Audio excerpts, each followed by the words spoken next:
l'exercice, le quatrième, numéro 4. Voilà. On nous dit, il y a un système d'abord qu'on nous donne. Je peux le dessiner sans problème. Je fais ça.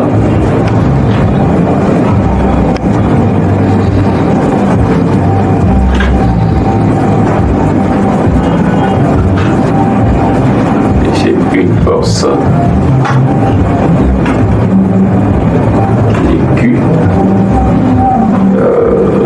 J'ai la tension ici à l'intérieur T. Là c'est l'axe des Y, l'axe des X et de l'autre côté. Nous avons le point A là-bas et le point B et C de l'autre côté. Ok. Comme distance, nous avons 3 mètres. 7 mètres, la hauteur là c'est 6 mètres. Alors on nous dit, la question maintenant, on dit si la charge Q se trouve à 7 mètres du point C, la charge Q se trouve à 7 mètres du point C, la valeur de la tension T sera égale à 15 kN. Si cette charge se trouve à 7 mètres du point C, la valeur de la tension T sera égale à 15 kN. C'est-à-dire, si vous comprenez bien la question, que la valeur de la tension T de 15 kN provient de la charge Q. Voilà, provient de la charge Q. Alors, si je déplace la charge Q, la valeur de la tension T va changer. Donc, comprenez déjà que la valeur, par rapport à la valeur de Q, la tension est donnée à T, 7 mètres du point C. La tension T égale à 15. Alors, on nous pose une question. La première question, pardon, il y en a 3 bien sûr. La première, exprimer la tension T en fonction de ses composantes, Tx et Ty. Donc nous avons la tension T, on demande la projection de la tension T dans l'axe X. Là aussi dans l'axe des Y. Je viens ici, je commence par T en fonction de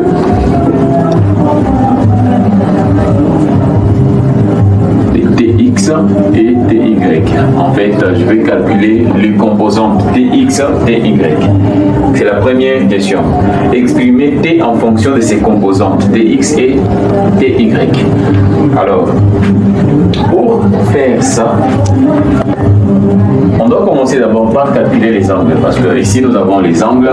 Nécessairement, nous aurons besoin de cet angle. Nous aurons besoin de cet angle, il faut calculer ça. Alors pour calculer cet angle, je sais que je peux calculer, je me dis c'est l'angle alpha par exemple. Alors j'aurai la tangente de cet angle sera égale à la hauteur divisé par la base du triangle. Côté opposé sur côté adjacent, côté opposé. Donc il faut voir, nous avons notre côté opposé et notre côté adjacent, donc nous avons 6 divisé par 10. Donc la tangente alpha sera égale à 6 divisé par 10. Alors cette tangente alpha sera égale à 0,6. Alors alpha sera arc tangente 0,6. Et nous trouvons alpha égale, selon mes calculs, alpha égale à 30,96 degrés. Là, c'est notre valeur de alpha. Connaissant alpha, je peux trouver sinus alpha sera égal à sinus de cette valeur. Cosinus, je mets la valeur. Sinus alpha sera égal à sinus de 30,96. Et ceci me donne 0,514. Cosinus alpha sera égal à cosinus de 30,96. Et ceci me donne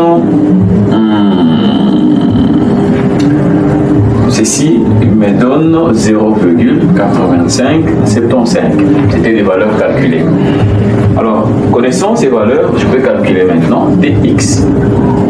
Tx serait égal à T, la tension T, multiplié par cosinus alpha. Tx. J'utilise l'angle alpha. J'entre dans l'angle. J'aurai cosinus. T cosinus alpha. Ty sera T sinus alpha. Alors, Ty sera T sinus alpha. T, on nous a donné, T c'est 15 kN, égal à 15 kN. Alors ici, le T donne 15 kN, multiplié par cosinus de 30,96 degrés. Alors ici encore, j'aurai 15 kN multiplié par sinus de 30,96 degrés. Donc ici, je trouve Tx égale, après calcul, nous trouvons Tx égale à la valeur ici de cosinus est là, la valeur de sinus est là. Et nous trouvons Tx égale à 12,86 25 kN. Ty égale à 7,7160 kN.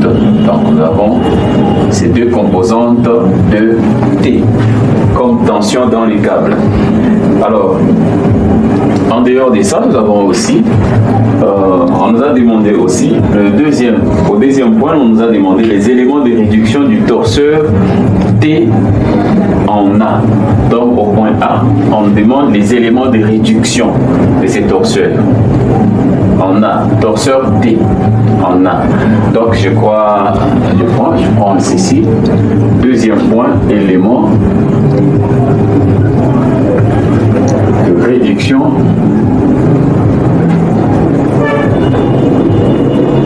du torseur T en A. Alors, nous avons au point A, nous avons le torseur T qui est défini par T d'abord, la tension T d'abord. Nous prenons la tension T qui est définie par ces composants qui sont 12,8625 kN. Nous avons Ty qui est aussi 7,716 kN. Voilà. Et ceci peut être écrit sous cette forme. Ici nous sommes en X, là nous sommes en Y. Donc je peux l'écrire aussi comme ça. J'aurai 12,8625 I plus 7,7160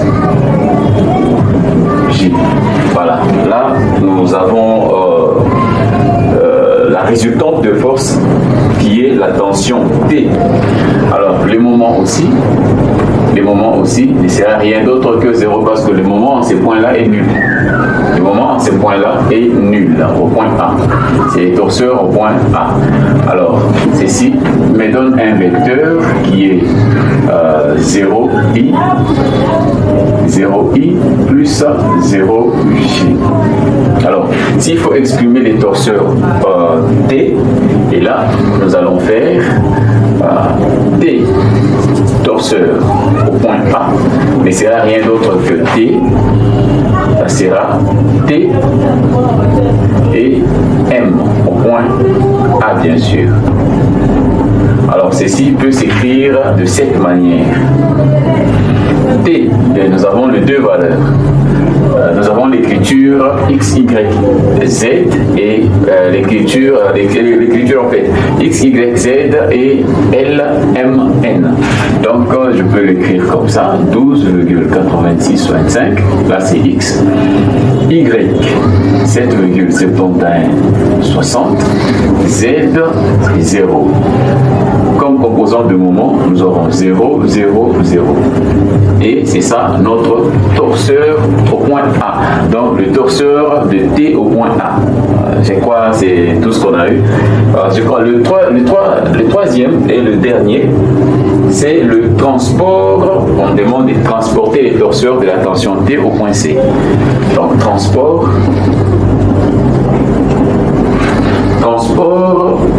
du torseur de la tension T au point, et nous allons faire les transports de ces torseurs au point C. Transport du torseur de la tension T au point C. Alors, qu'est-ce que nous allons faire? Regardez, je vais le faire rapidement. Il y a ceci. Voilà, et la charge Q. La charge Q, c'est ça même la charge extérieurement appliquée. La tension était à l'intérieur. Alors il faut maintenant faire la projection. On a calculé la projection d'ici et la projection de là. Alors lorsque nous allons faire ça, la tension qui est ici devient la réaction dans l'appui pour cet élément horizontal. Donc vous allez voir que je peux représenter ceci comme ça. Je peux représenter ceci comme ça et je représente encore ça comme ça. Nous avons Tx et Ty. On peut faire ceci comme ça. Alors ici nous sommes au point C. On peut aller maintenant. Là on aura les torseurs. J'appelle le torseur de la tension T, les torseurs T. Bien sûr au point C. Je suis au point C, sera égal à la résultante. Et puis le moment au point C. La résultante de force et les moments au point C. La résultante peut être dans les deux sens. Donc, sens X et sens Y. Mais seulement nous avons aussi la charge Q qui est de l'autre côté. Donc, la résultante à ce niveau ici. Donc, pour trouver en fait l'élément de réduction en ces points ici. Nous allons faire en fait la combinaison de ceci. Donc nous aurons comme la résultante ici, nous aurons R. Donc ici je suis au point C. M créé par R au point C. Voilà. Alors pour R nous aurons, faisons ça, R égale, parce qu'ici nous aurons 0. À ce point C, le moment sera nul. Le moment sera nul. C'est un appui simple. Fixe bien sûr, mais le moment sera nul ici. Alors ici, il reste tout simplement à modifier la résultante. La résultante en X, nous avons Tx. En X, la résultante sera Tx. Tx aura comme valeur en X, nous avons 12. Nous avons 12,8625 I. En Y, nous avons, je vais faire plus. En Y, nous avons Ty. Ty est là. Ty, c'est 7,7160 moins, il y a une charge qui descend de Q. Q descend. Voilà. Nous avons ceci comme la résultante de force au point C. Alors, notre représentation du torseur au point C, T, au point C, ne sera rien d'autre que, ici nous avons en I, nous avons 12,8625, de l'autre côté nous avons 7,7160 moins Q, et là nous avons 0, de l'autre côté les moments nous avons 0, 0, 0, et nous sommes au point C. Donc c'est ça en fait le transport du torseur T au point C. Donc nous étions au point A et nous sommes arrivés au point C. Nous sommes arrivés presque à la fin de notre chapitre. Je crois que vous avez très bien suivi, bien que la vidéo est kilométrique. Prenez le soin d'écrire petit à petit, lorsque vous suivez la vidéo, écrivez dans votre cahier, suivez à la loupe tout ce qu'on est en train de faire et vous allez comprendre que la science reste comme ça. Hein? La science est comme ça, la science est facile. Il suffit tout simplement de donner le temps, hein, de se sacrifier pour étudier. Suivez attentivement la vidéo et vous allez comprendre de quoi nous avons fait. Donc là, ce n'est que le premier chapitre. Ce n'est que le premier chapitre. Suivez attentivement, nous aurons plus de 17 chapitres. À peu près 17 chapitres pour la résistance du matériau. Suivez chapitre par chapitre et interagissez avec le formateur principal, Gustave Chani. Vous avez le numéro qui sont affichés en bas de votre vidéo. Lorsque vous avez étudié et vous n'avez pas bien compris, vous avez des questions, vous avez des suggestions à faire, envoyez vos suggestions sur le numéro WhatsApp qui est en dessous de votre vidéo et vous aurez des réponses à ce que vous voulez, à ce dont vous avez besoin. Consultez le lien du site qui est en dessous de votre écran et ne ratez pas le deuxième chapitre sur la résistance du matériau. Le chapitre qui sera intitulé Action mécanique. Nous allons voir comment est-ce que nous allons transformer les systèmes matériels et comment nous allons les utiliser tout au long de notre cours de la résistance du matériau. Il y a beaucoup à suivre dans ces chapitres et prière d'être connecté sur notre page Facebook Juste Tutoriel et pour ne pas rater en fait toutes nos publications qui seront postées en ligne. Merci beaucoup et on se revoit à la prochaine.